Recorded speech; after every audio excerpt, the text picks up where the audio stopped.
Hello friends, Delhi eyes के मंच पर आपका स्वागत है। तो करंट अफेयर्स की सीरीज में आज हम अपने सितंबर मंथ के national international current affairs discuss करेंगे। लास्ट टाइम हमने छत्तीसगढ़ी करंट अफेयर्स पे बात की थी। इसी की नेक्स्ट सीरीज में हम आज नेशनल इंटरनेशनल पे बात करेंगे।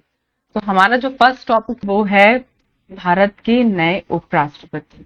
तो भारत के जो नए उपराष्ट्रपति हैं वो सीपी राधाकृष्णन निर्वाचित हुए हैं। अब ये जो है वो भारत के 15वें नंबर के उपराष्ट्रपति हैं। अगर हम इनकी जीत के बारे में बात करेंगे, इनके इलेक्शन के बारे में बात करेंगे, तो 9 सितंबर को इनका इलेक्शन हुआ था और 12 सितंबर को ये रिजल्ट आया। तो अगर हम इस पूरे इलेक्शन प्रोसेस की बात करेंगे कि इन्हें कितने वोट मिले और कितने वोट के अंतर से ये जीते, तो टोटल जो वोट पड़े थे वो 452 थे इनके पक्ष में, और अपोजिशन के पक्ष में थे 300 वोट। अपोजिशन के इनके अपोजिशन में थे सुदर्शन रेड्डी जी जस्टिस, तो उनसे ये 152 वोट के डिफरेंस पे जीते हैं। 452 इन्हें मिले हैं, 300 जो वोट्स थे इनके अपोजिशन को मिले हैं। टोटल अगर गैप देखेंगे तो 152 वोट्स का गैप था। तो अगर हम देखेंगे कि इनके कुल निर्वाचक मंडल में कितने लोगों ने मतदान किया था, तो 98.2% लोगों ने क्या किया था, वोट दिया था। इसमें से 14 सदस्यों ने वोट नहीं दिया था, इसलिए 98.2% है ये। तो ये जो है डेटा कई बार एग्जाम में डिटेल पूछ लेता है कि कितने सदस्यों ने मतदान किया, ये कितने वोटों से जीते और इनके अपोजिशन में कौन था। इसीलिए उपराष्ट्रपति और राष्ट्रपति का निर्वाचन हमेशा से इंपॉर्टेंट हो जाता है डिटेल के साथ। तो चुनाव तिथि जैसा कि हम बता चुके हैं कि 9 सितंबर को थी और रिजल्ट 12 सितंबर को आए थे। तो फर्स्ट वोट किसने दिया था? फर्स्ट वोट इस जो इलेक्शन पूरे प्रोसेस में, उसमें हमारे जो प्रधानमंत्री हैं नरेंद्र मोदी जी, उन्होंने फर्स्ट वोट दिया था। ये भी आप याद रखेंगे।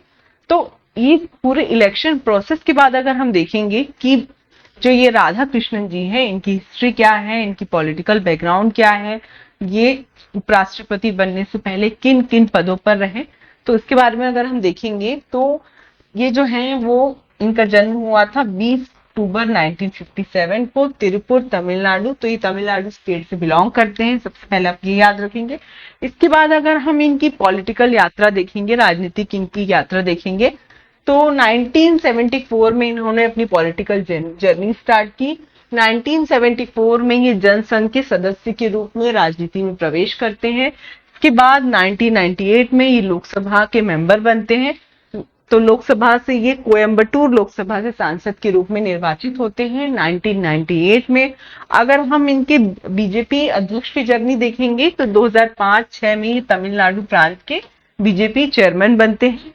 इसके बाद 2023-24 में इन्हें झारखंड के राज्यपाल के रूप में नियुक्त किया जाता है और करेंटली 2024 जुलाई तक ये महाराष्ट्र के राज्यपाल, महाराष्ट्र के गवर्नर थे। तो सबसे पहले ये जनसंघ के सदस्य बने, फिर सांसद बने, फिर तमिलनाडु के चेयरमैन बने और 2 राज्यों के राज्यपाल रहे, पहले झारखंड और दूसरा महाराष्ट्र। आप ये याद रखेंगे। तो ये तो इनका पॉलिटिकल बैकग्राउंड था। और अगर हम उपराष्ट्रपति के पद के बारे में बात करेंगे तो हमारा जो कॉन्स्टिट्यूशन है, भारत का संविधान है, उसमें जो उपराष्ट्रपति का पद है वो दूसरा सबसे इंपॉर्टेंट पोस्ट होता है।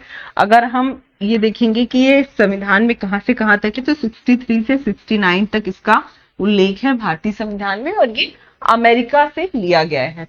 तो ये उपराष्ट्रपति नए जो थे उनकी वोट प्रोसेस की बात थी, उनकी पॉलिटिकल जर्नी, उनके कहाँ कहाँ के गवर्नर थे और उपराष्ट्रपति का पद कहाँ है संविधान में। तो ये जो पूरा टॉपिक है ये आपके प्रीलिम्स में बहुत इंपॉर्टेंट हो जाता है, साथ ही मेंस में भी इंपॉर्टेंट है। इसके बाद हम देखेंगे कि एशिया कप 2025। तो भारतीय हॉकी टीम ने जो है हाल ही में एशिया कप जीता है, और ये जो एशिया कप है वो दक्षिण कोरिया को हराकर 4-1 से हराकर इंडियन हॉकी टीम ने जीता है। और इसी जीत के साथ जो हमारी हॉकी टीम है उन्होंने 2026 पुरुष हॉकी विश्व कप के लिए भी क्वालिफाई कर लिया है। इसीलिए ये जो न्यूज है वो बहुत इंपॉर्टेंट हो जाती है। तो इस जीत के बाद हम देखेंगे कि एशिया कप 2025 क्या था, कहाँ हुआ, इसके हाइलाइट्स क्या थे। एशिया कप 2025 जो था उसका आयोजन जो है अंतरराष्ट्रीय स्टेडियम राजगीर में हुआ था, ये बिहार में है। अगर हम इसकी डेट देखेंगे तो 29 अगस्त से ये चालू हुआ था। 29 अगस्त को ही राष्ट्रीय खेल दिवस भी है, इसी दिन से एशिया कप स्टार्ट हुआ था। तो ये जो एशिया कप है इसमें अगर हम टीम देखेंगे तो इंडिया, चाइना, जापान, मलेशिया, दक्षिण कोरिया, ओमान, बांग्लादेश ये देश थे, इन्होंने भाग लिया। तो अगर हम इस एशिया कप का मैस्कॉट देखेंगे तो इसका मैस्कॉट चांद था। तो ये जो चांद था वो मेजर ध्यानचंद जी से ही प्रेरित था, क्योंकि वो चांदनी रातों में हॉकी की प्रैक्टिस किया करते थे। उन्होंने हॉकी की प्रैक्टिस के लिए नाइट शेड्यूल लिया था, इसीलिए इसका जो मैस्कॉट है वो चांद रखा गया। तो ये था हमारा एशिया कप, कहाँ हुआ था, कौन जीता, कितनी टीम्स थी, स्लॉट क्या था, मैस्कॉट क्या था, ये सब आप याद रखिए। उसके बाद अगर हम अपनी नेक्स्ट न्यूज देखेंगे तो भारत की जो तेजस्वी हैं उनको time magazine kid of the year का अवार्ड मिला है।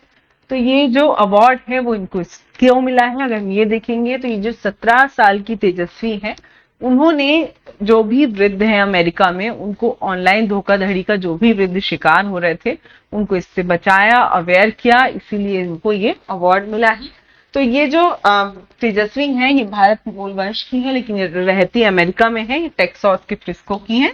तो तेजस्वी जो है उन्होंने ये नई नई इनोवेशन टेक्निक्स अपनाई जिससे उन्होंने वृद्धों को एजुकेट किया, अवेयर किया, जिससे वो ऑनलाइन धोखाधड़ी का शिकार ना हो।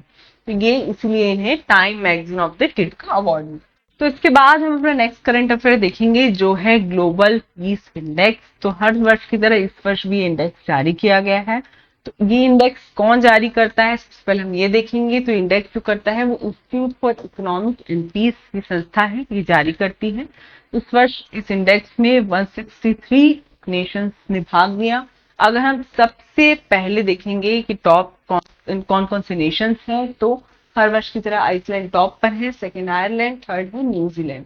तो ये जो इंडेक्स है वो जो भी देश है जहाँ शांति अच्छी है, जहाँ पीस अच्छी है, जहाँ युद्ध कम है, जहाँ की लोग संतुष्ट हैं, इन सब मानकों के आधार पर ग्लोबल पीस इंडेक्स जारी किया जाता है। अगर इंडिया की रैंकिंग देखेंगे तो 163 नेशंस में इंडिया 115वें स्थान पर है, बहुत ज्यादा अच्छी नहीं है, हम टॉप 100 में भी नहीं है। अगर हम सबसे वर्स्ट कंट्रीज देखेंगे तो रशिया, यूक्रेन और सूडान। तो रशिया यूक्रेन में लगातार जो युद्ध चल रहे हैं, सूडान में भी स्थिति अच्छी नहीं है, जिसके कारण ये जो स्टेट्स हैं वो सबसे लास्ट, ये जो जिसके कारण ये जो कंट्रीज हैं ये सबसे लास्ट में आई हैं। इसके बाद अगर हम अपना करंट अफेयर देखेंगे, नेक्स्ट संयुक्त सैन्य अभ्यास मैत्री। तो ये जो मैत्री ज्वाइंट मिलिट्री ऑपरेशन है इसका 14 संस्करण है। अगर हम ये देखेंगे तो ये कौन से दो देशों के बीच होता है, तो ये इंडिया और थाईलैंड के बीच होता है। इस वर्ष ये जो हो रहा है वो मेघालय में हो रहा है, इंडिया में हो रहा है।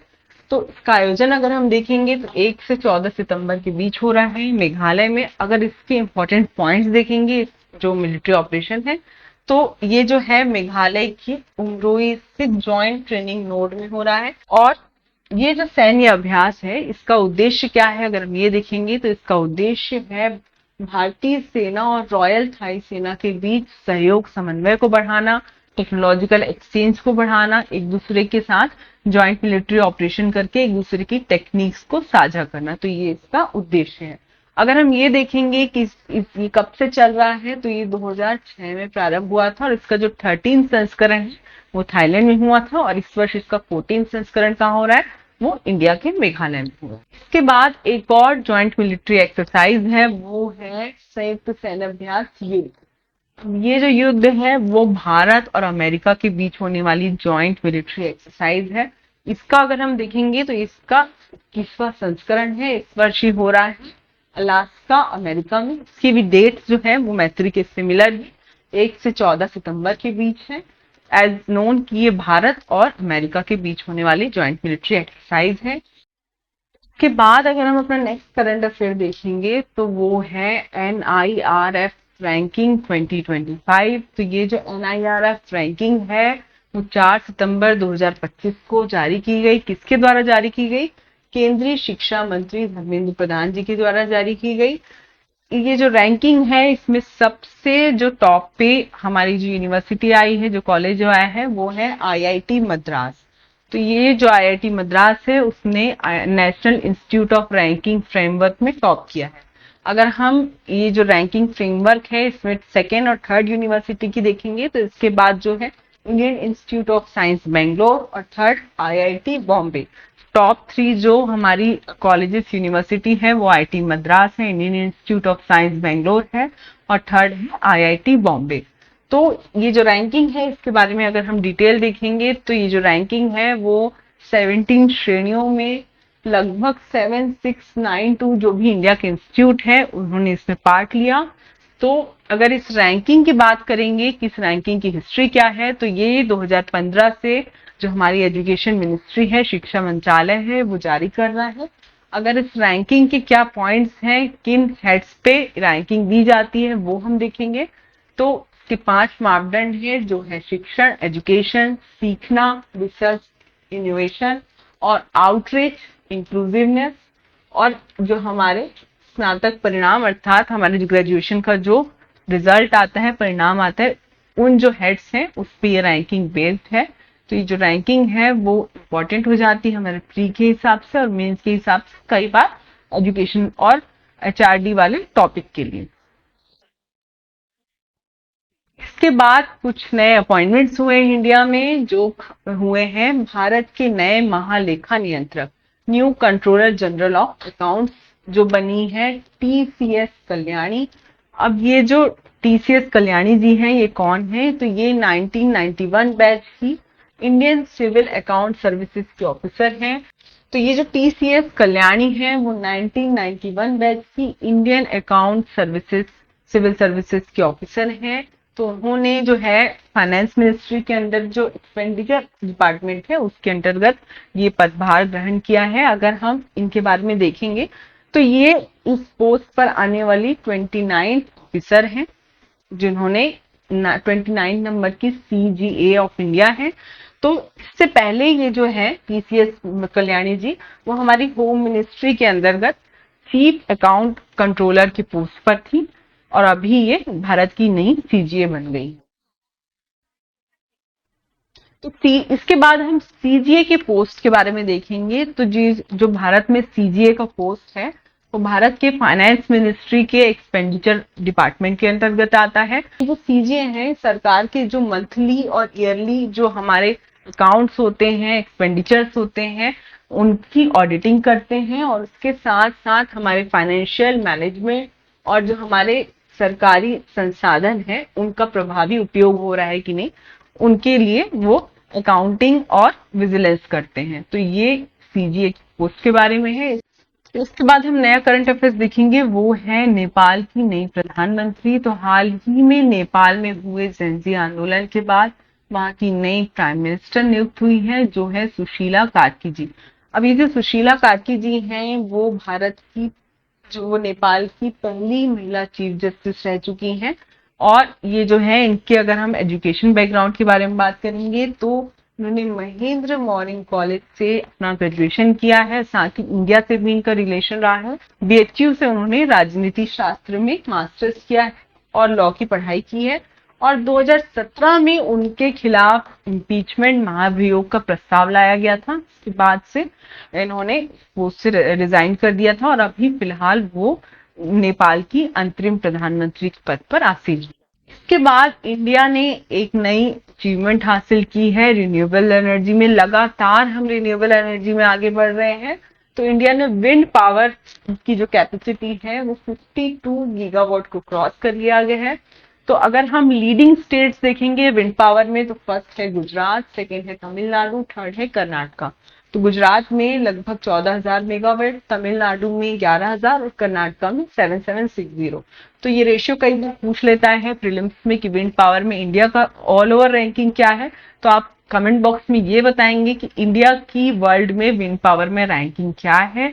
और टॉप 3 स्टेट्स तो हमने आपको बता दिए हैं। फिलहाल इसकी जो कैपेसिटी हो गई 52 मेगावाट। तो कमेंट बॉक्स में आप सोलर की कैपेसिटी बताएंगे और इंडिया की विंड पावर में वर्ल्ड में रैंकिंग क्या है। हमारा जो सेशन है इस तरह से चलता रहेगा। होप आपके लिए सेशन इंपॉर्टेंट यूजफुल होगा। तो के लिए thank you. Keep learning, keep watching.